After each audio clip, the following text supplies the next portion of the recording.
Everyone saw the smoke, thick black curling against the twilight sky swallowing the last light of the day, but no one spoke. No one ran toward the house. They just stood there watching my house, my life, burning in front of them as if it were nothing more than a neighborhood spectacle. And the strangest part, some of them almost looked relieved.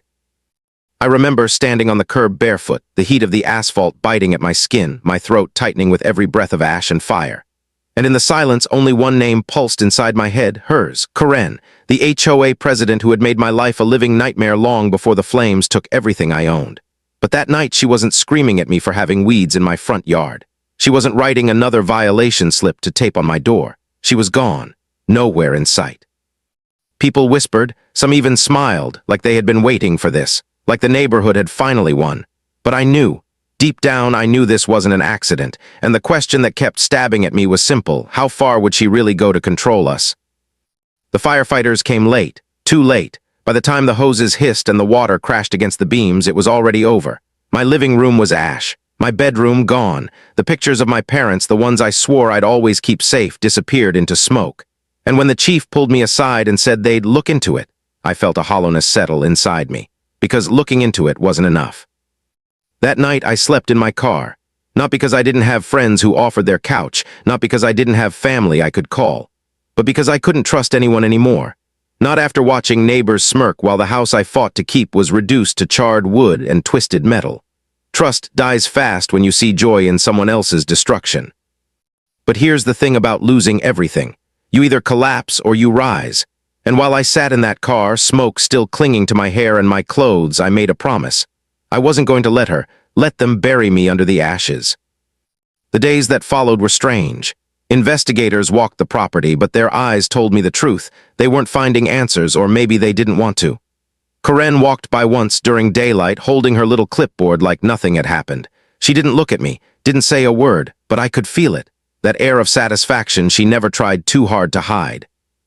And every night, as I stared at the empty spot where my house once stood, I replayed the same thought. If she really had something to do with this, what proof could I ever find? Because that's the cruel part about fighting someone like her. She didn't need matches in her hand or smoke on her clothes. She just needed everyone to believe I was the problem, that I was careless, reckless, that I deserved it. 1 week later, I got my answer, not about the fire, but about the kind of people I was up against. The HOA held a meeting. They said it was about community safety and restoring order after the tragedy. And I went, sitting in the back, still smelling faintly of charred wood. They didn't look at me. They didn't ask how I was. But when Karen walked up to the front, her voice carried like she owned the air itself. This community, she said, cannot tolerate negligence. Fires don't just happen. And when they do, the consequences fall on all of us. Every word was a dagger. Every pause was a smirk. She didn't say my name. She didn't have to. Everyone turned their eyes toward me anyway. I saw it in their faces. Judgment, blame, maybe even disgust. I clenched my fists so hard my nails left marks on my palms. Because she wasn't just attacking me. She was rewriting the story, twisting the truth into something that made her the hero and me the villain. But what no one in that room knew, what not even Karen herself suspected, was that the real story hadn't even begun yet. And the person who would walk into that courtroom the following week would tear her mask apart in front of everyone. Sometimes life burns you down to nothing, but sometimes the ashes hide a fire that's just getting started. Everyone gasped when the courtroom doors opened. No one expected it. Not the judge, not the neighbors sitting stiff in the back row, and definitely not Karen, who froze mid-smirk when she saw who walked in. But before we get there, let me take you back, because the days leading up to that moment were some of the darkest of my life. After the HOA meeting, I felt like the entire neighborhood had turned into a stage where I was cast as the villain. Everywhere I went, I felt eyes on me, at the grocery store, at the gas station. Even when I tried to take a quiet walk down the block, I could hear the whispers. That's the one whose house burned down. He probably left a candle burning. Insurance scam, maybe. It's a strange kind of pain when you lose your home, but an even sharper one when people lose faith in you.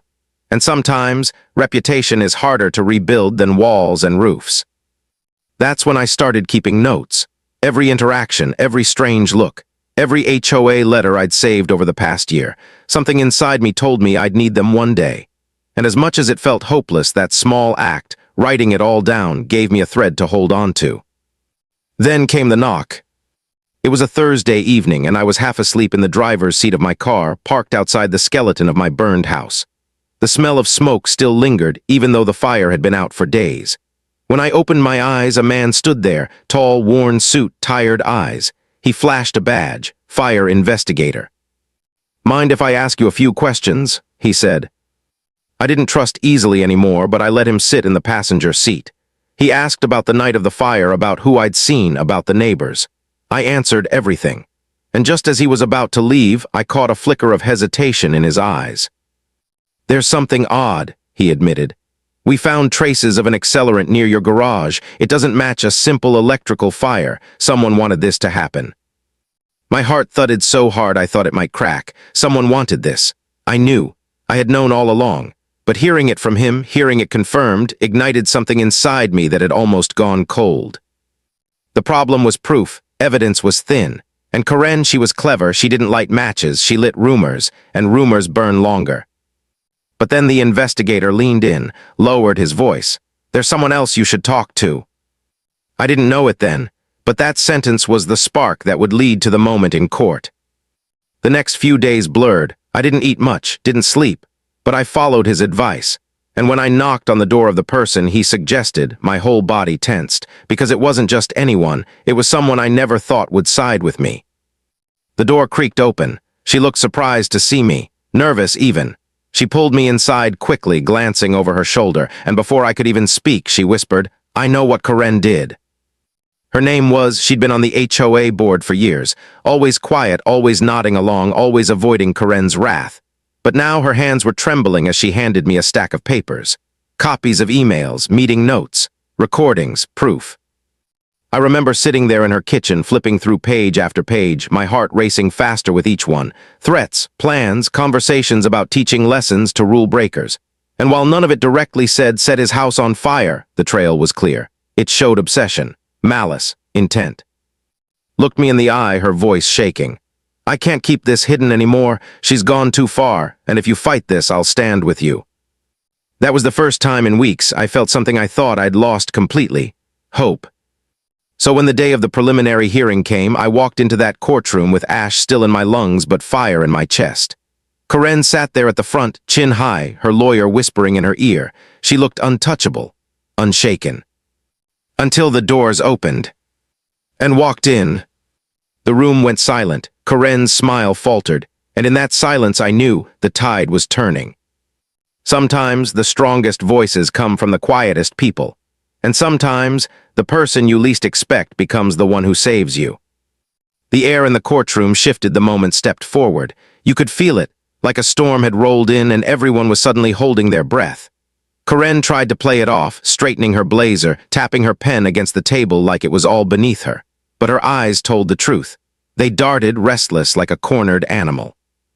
I sat there, hands trembling against my knees, watching the woman I least expected to stand beside me walk toward the witness stand.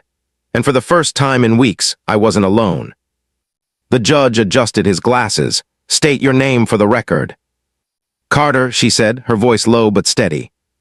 Karen shifted in her seat, whispering furiously to her lawyer. He put a hand on her arm, urging her to stay calm, but I could see the color draining from her face, because Karen knew something the rest of the room didn't yet, had receipts. The questions began simple. How long had she been on the HOA board? What was her role? But then came the one that made every head in the room turn. "Ms. Carter," the attorney asked, "in your time working with the HOA president, did you witness any conversations or behaviors that would suggest hostility toward my client?" Swallowed hard, and then like a dam breaking, the words began to flow. "Yes," she said, "I witnessed hostility repeatedly. Karen, she fixated on him, on every minor infraction, every supposed violation. She'd call emergency board meetings just to discuss his lawn, his paint color, his guests. It wasn't about the community, it was personal, and it escalated." Karen shot to her feet.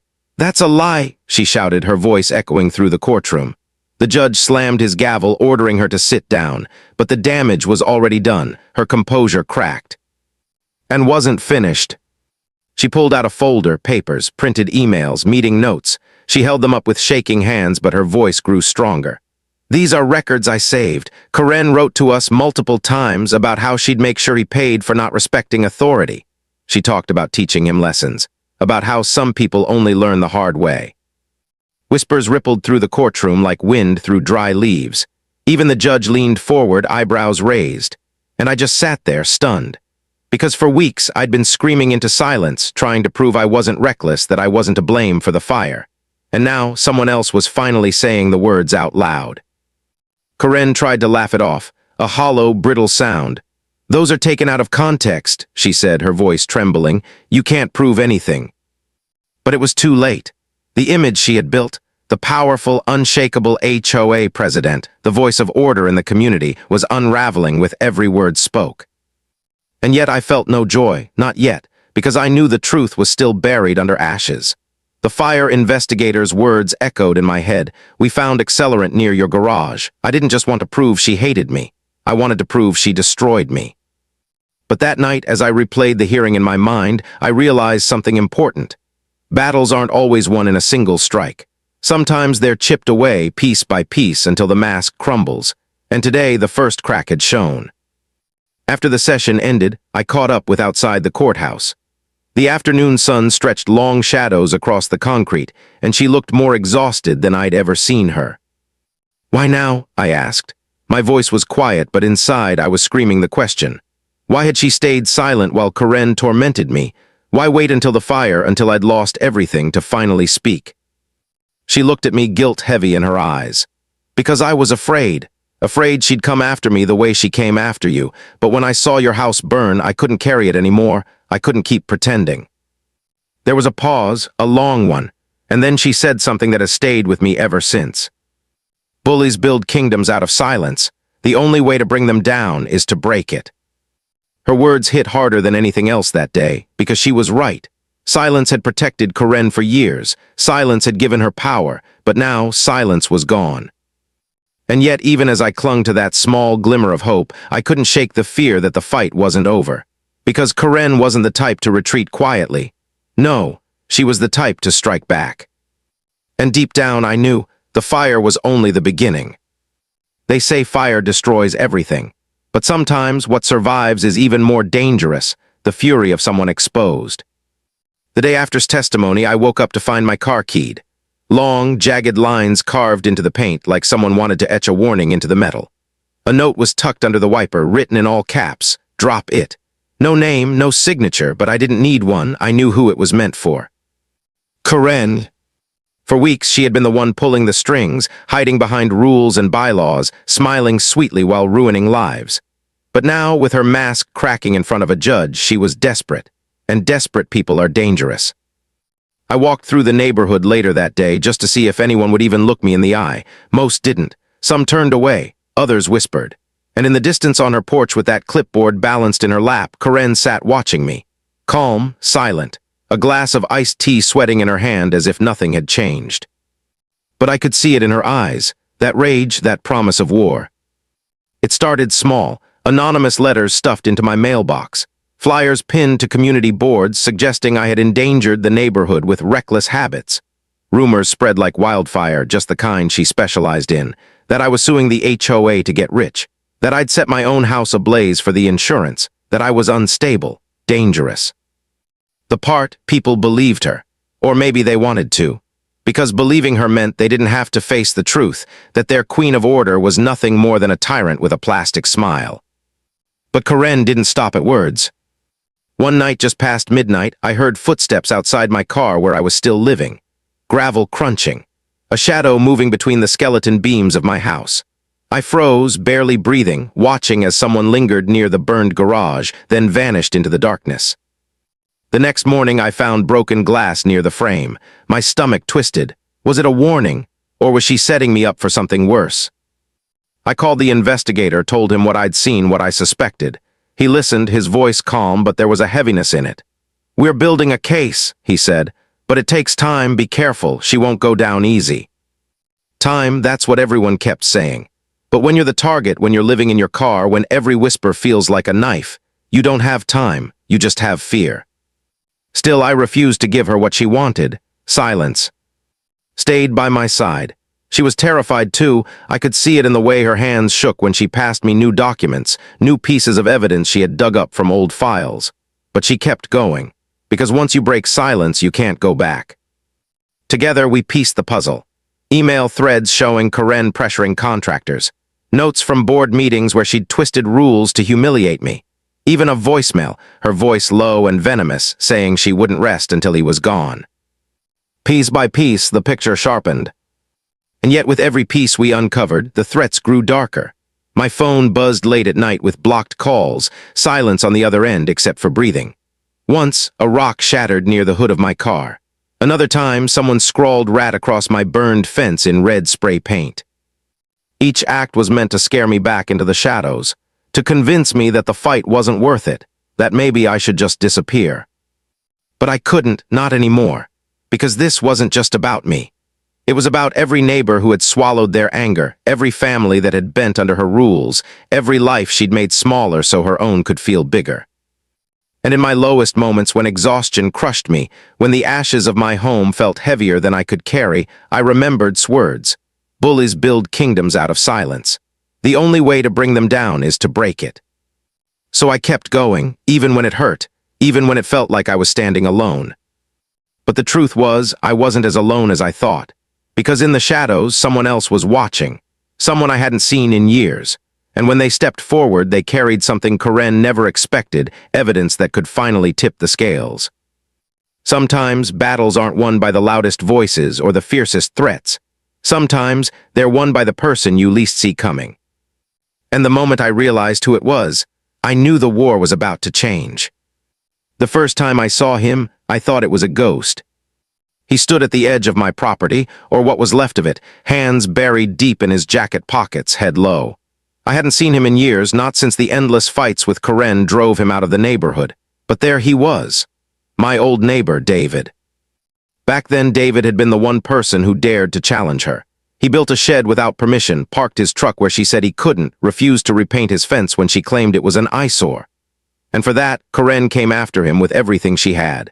The fines, the harassment, the endless letters, until one day he just left, sold his house and never came back, or so I thought. Now he was standing in the ashes of mine. "You shouldn't be here," I muttered, glancing over my shoulder. Even burned down, the lot felt like a stage, always watched by suspicious eyes. He stepped closer, voice low. "I heard what happened about the fire, about court. I couldn't stay away." I didn't know what to say.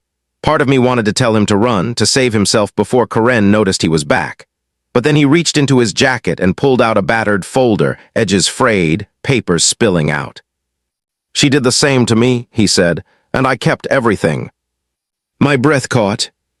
Inside were copies of letters, meeting minutes, threats she'd made when he refused to bend. Photographs of vandalism on his property he swore she orchestrated. Even a recording of a board meeting where Karen's voice, sharp, cold, said, "We'll break him just like we'll break anyone who doesn't fall in line." It was like holding a mirror of my own story, years before it happened to me. Proof that I wasn't alone, that Karen had a pattern, a history. "Why now?" I asked, echoing the same question I'd asked. David's eyes were tired, lined with years of silence. "Because watching you fight brought it all back. I left thinking it would end if I just walked away. But it doesn't end. It only grows, and maybe I should stood my ground back then. Maybe I could stopped her before it got this far." His words stung, because I knew that guilt, the kind that eats at you in the quiet hours of the night. And I also knew what it meant for me. Running wasn't an option anymore. If I ran, someone else would be next. That night, the three of us, me and David, sat cramped in the corner of a coffee shop, papers spread across the table like contraband. We whispered plans, piecing timelines together, stacking evidence into something undeniable. For the first time, I felt like we weren't just survivors. We were building a case strong enough to burn her lies down to the ground. But Karen wasn't blind. The very next morning, she made her move. I woke to find a notice taped to the charred remains of my fence, stamped with the HOA seal. A fine for damaging the aesthetic of the community. My house was gone, my fence blackened, and she was fining me for lowering property values. I laughed, a bitter, broken laugh that scraped my throat raw, but beneath the absurdity was a message. She knew I was gathering strength, and she was reminding me she still held power. That afternoon, I saw her striding down the street, clipboard in hand, head high. She stopped in front of me, her smile stretched thin, venom hidden behind sugar. "You're making a mistake," she said softly so only I could hear. "People forget, evidence disappears, but reputations, they never heal." I wanted to scream, to throw every file, every note, every recording in her face. But I didn't, because I realized something in that moment. She was afraid. For years she had been the hunter, but now she was cornered. And when hunters feel the walls closing in, they thrash, they lash out, they do things they can't undo. I watched her walk away, clipboard swaying at her side, and I knew it. The fight wasn't nearing its end. It was hurtling toward something bigger, something explosive. Because when you strip power away from someone who's built their entire life on control, they don't let go quietly. And I had the sinking feeling that the fire was just the first warning. The night it happened, I woke to the sound of glass shattering. For a moment I thought I was dreaming, but when I sat up in the back seat of my car and saw the brick lying on the asphalt, shards glittering like ice around it, I knew. This wasn't random. It wasn't kids. It was her. Scrawled across the brick in black marker was one word: quit. I stood there in the dark, heart pounding so hard I thought it might break through my ribs. And in that moment, one truth slammed into me. I wasn't just fighting a petty HOA president anymore. I was fighting someone who had nothing left to lose. By the time the investigator arrived the next morning, I could barely keep my voice steady. He crouched near the glass, the brick, and gave me a look that wasn't just professional, it was worried. "She's escalating," he said. "People like this, when they feel the walls closing in, they get reckless. Stay alert." But how do you stay alert when sleep itself becomes a danger? When every shadow feels like a threat? When the woman who ruined your life lives 3 houses down and walks past your wreckage every single day? Karen didn't even try to hide anymore. She smirked when she saw the investigator. She waved at me as if we were neighbors chatting about lawn care. And then, as though daring me to strike back, she went door to door with her clipboard, whispering poison into ears that were all too eager to listen. Soon the flyers returned, slipped under doors, pinned to lampposts, shoved into mailboxes. Bold black letters declaring me a fraud, a fire starter, a danger to the community. Lies, but lies repeated often enough start to sound like truth. I saw it in their faces, the way people crossed the street when I walked by, the way mothers pulled their children closer, the way even old friends lowered their eyes and quickened their steps. And through it all, Karen thrived, like chaos was the air she breathed. But what she didn't know was that while she spun her web of rumors, our case was tightening. David dug through old hard drives, pulling out recordings of past board meetings where Karen's words dripped with venom. Unearthed files that showed how she had twisted fines to punish anyone who stood in her way.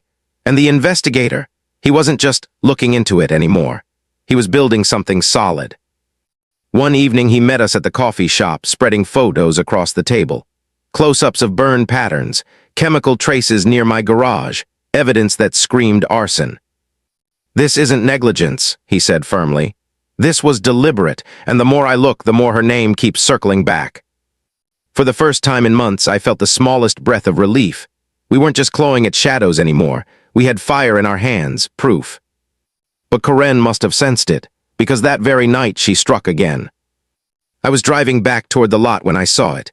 Spray paint across the charred wall of my home. "You won't win." The letters were large, uneven, dripping like blood. And standing at the end of the street, illuminated by the weak glow of a streetlight, was Karen herself, clipboard in one hand, spray can in the other. For a moment we locked eyes, and in that silence the mask fell away completely. No fake smile, no neighborly charm, just raw hatred etched into every line of her face. She didn't run, she didn't even flinch. She tossed the can to the ground, turned on her heel, and walked away as if daring me to follow. My fists shook against the steering wheel. Every part of me wanted to scream, to drag her back, to force the truth into the open. But I didn't, because I realized something. Karen wasn't being careful anymore.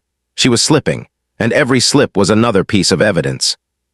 The next morning, the investigator photographed the graffiti, and David stood beside me, silent, but I saw the fire in their eyes, too.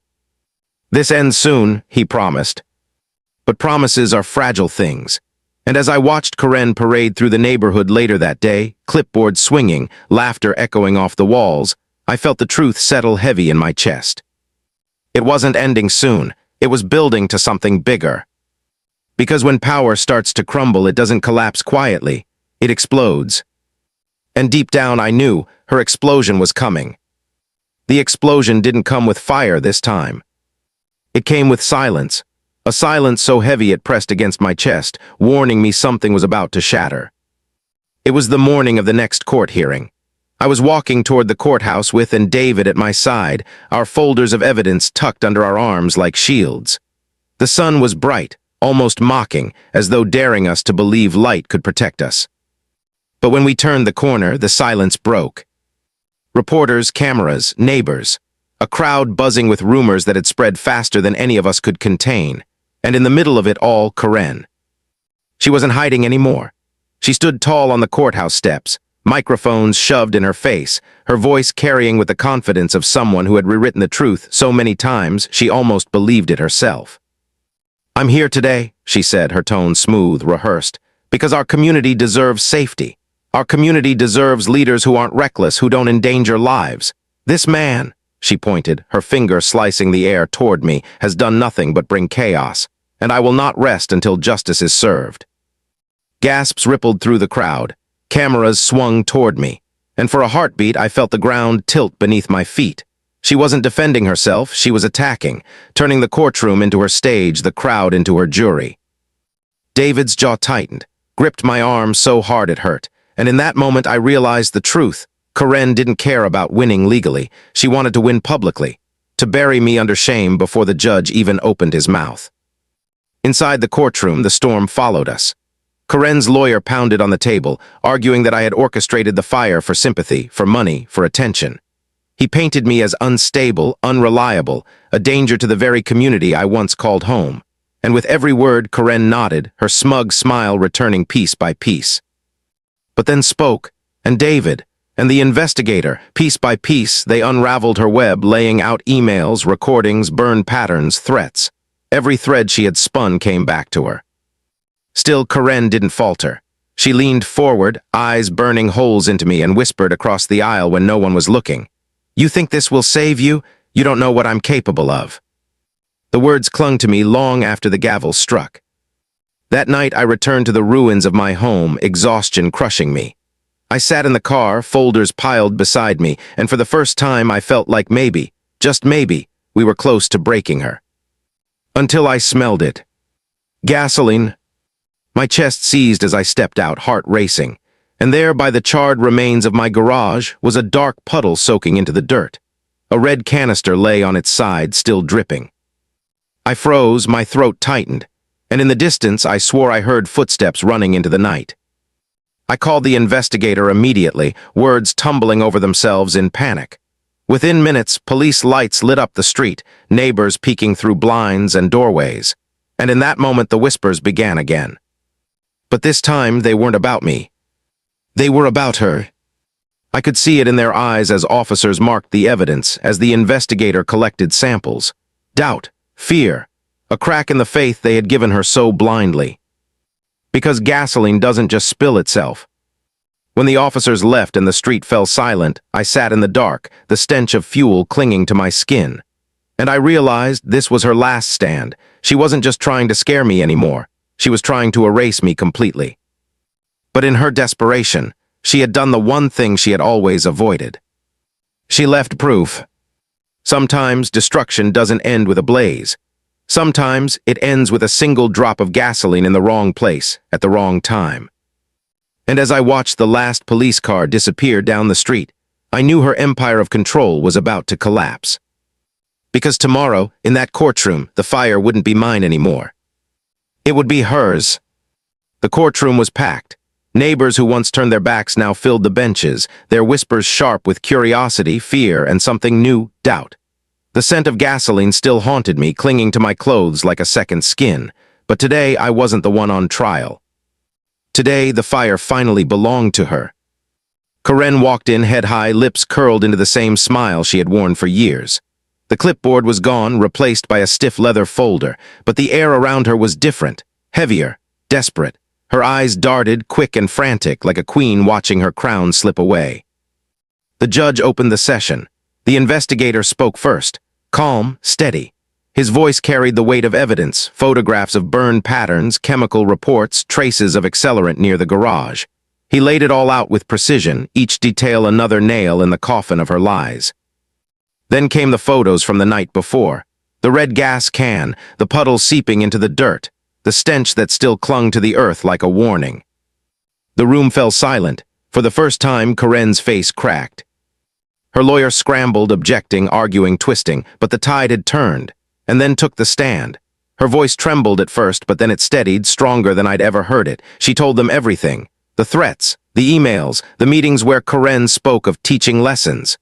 She held up the folder of documents, her hands no longer shaking. "Power doesn't make someone a leader," she said, her voice ringing across the silent room. "It makes them a tyrant when no one dares to speak." David followed. He spoke of the years before me, of the shed she destroyed, the truck she targeted, the endless harassment until he was driven out. He pulled out recordings, her voice dripping with venom, mocking him, vowing to break him. Each voice chipped away at the mask she had built. Each piece of evidence stripped her throne of authority. And then the judge turned to her. "Do you wish to make a statement?" Karen rose slowly, her hands gripping the edge of the table so tightly her knuckles turned white. For a moment, she looked at the crowd, the neighbors who once worshipped her order, now watching with suspicion, betrayal, even anger. And then she did something none of us expected. She laughed. It wasn't a pleasant laugh. It was sharp, bitter, the sound of glass breaking. "You all think you're better than me," she spat, her voice cracking.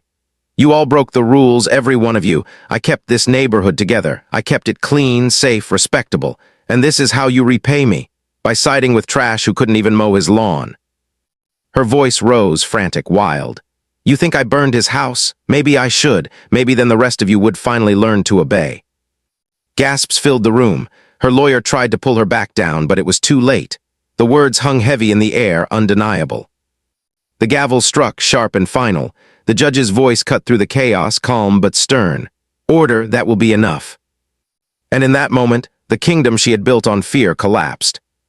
The verdict didn't come instantly, justice rarely does, but in the silence that followed, something far more important happened.